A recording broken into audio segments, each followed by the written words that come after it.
Yan po mga bayan. Dati nung nag-update tayo rito ay hindi pa ganyan mga bayan, no? Ngayon ang laki ng improvement dito sa portion ng Candelaria, Quezon. Ang taas na yung tambak, sobrang taas na. Ito na yung level rito mga bayan. Kasi rito po magkakaroon rito ng baga parang box, no? Na kung saan doon sa ilalim ay dadaan yung mismong service road, yan. At yung expressway sa taas na daan.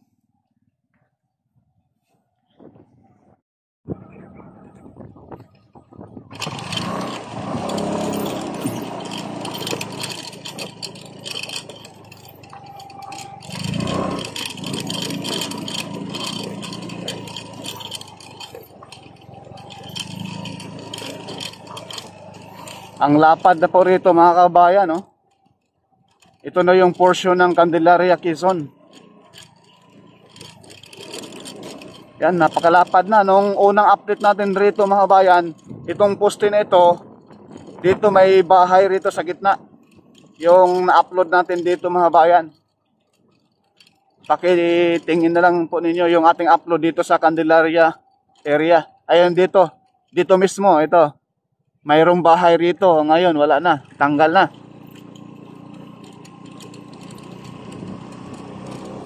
Yan, ditong poste na to, mayroong bahay rito mga kabayan.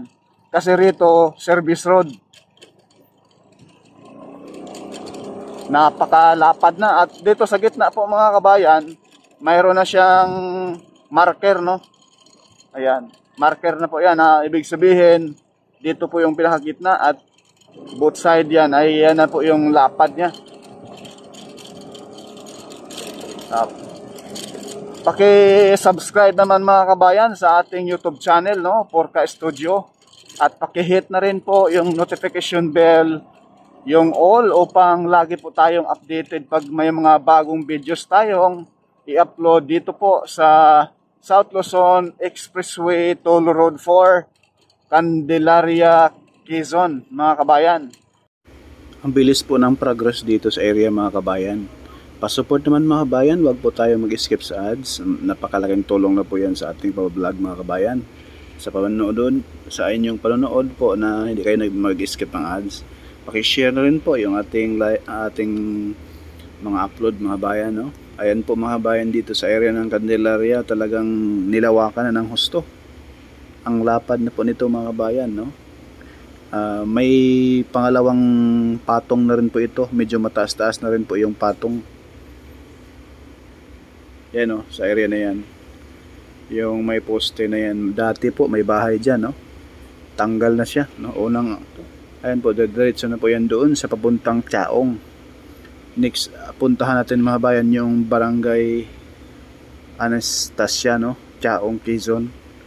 At ngayon po, lilipat na po tayo doon sa mismong Alaminos, Laguna. Kasi medyo ano na rin po, alauna na ng hapon.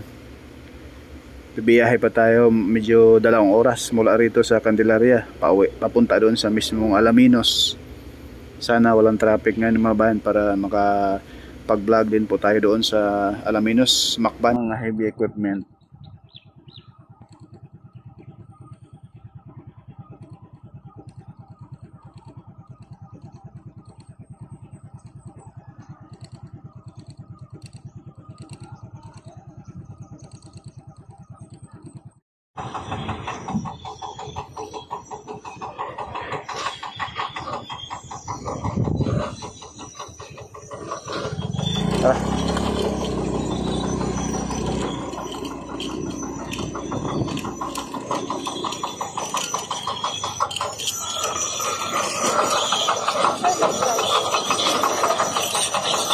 Halbo. Mahihirapan.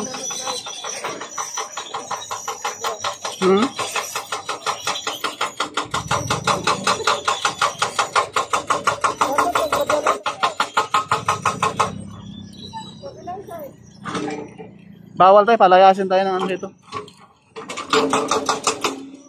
Ano, grabe yung bato na yan, no?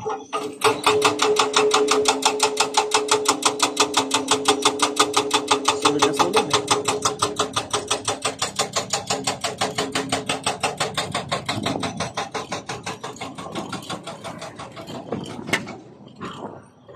Kita niyo yung bato mga bayan, grabe. Kasing tigas na ng bakal. Iba yung bato na ito eh. Ito yung ginagamit na ginagawang bakal eh.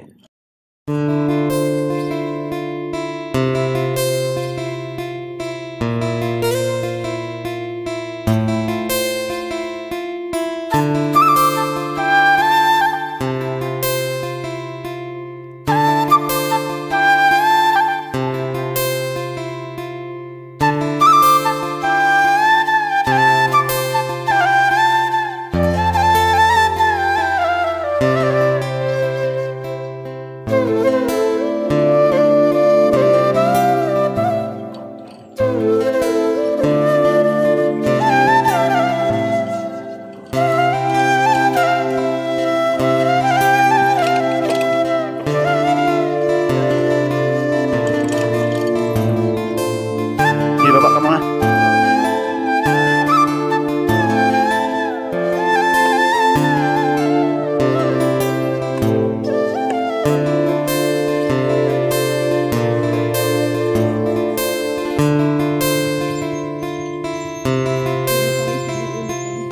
Kaya doon na tayo. Pagkatapos nun, daan lang tayo dito. Doon sa kabila. Sa may Ayala. Mahangin doon. Sabay video na rin. Pauwi. Sa Yakult tayo daan. Yakult.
Yan po yung mga malalakihang dump truck mga bayan na itatambak nila yung lupa doon sa kabilang side naman doon. Yan, no? Shock man, no? Meron pa isa. Ito na yung Macban Interchange sa likuran natin mga bayan. Macban Interchange ito. At ito naman po yung papunta doon sa geothermal. May geothermal doon sa unahan mga bayan. Ito, ngayon lang po medyo nag-traffic kasi may pinapark doon sa unahan. Pero pag matapos na ito, diretso na biyahe papunta Lucena. Napakabilis na, ang dami napakabilis na yung biyahe papuntang Lucena mga bayan. Nakapila.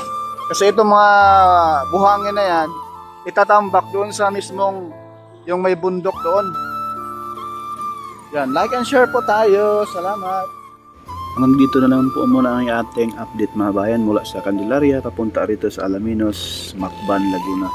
Maraming salamat and God bless po sa lahat. Naiingat po tayo sa pagmamaniho sa mga driver dyan, sa ating mga OFW sa mga sulok ng mundo.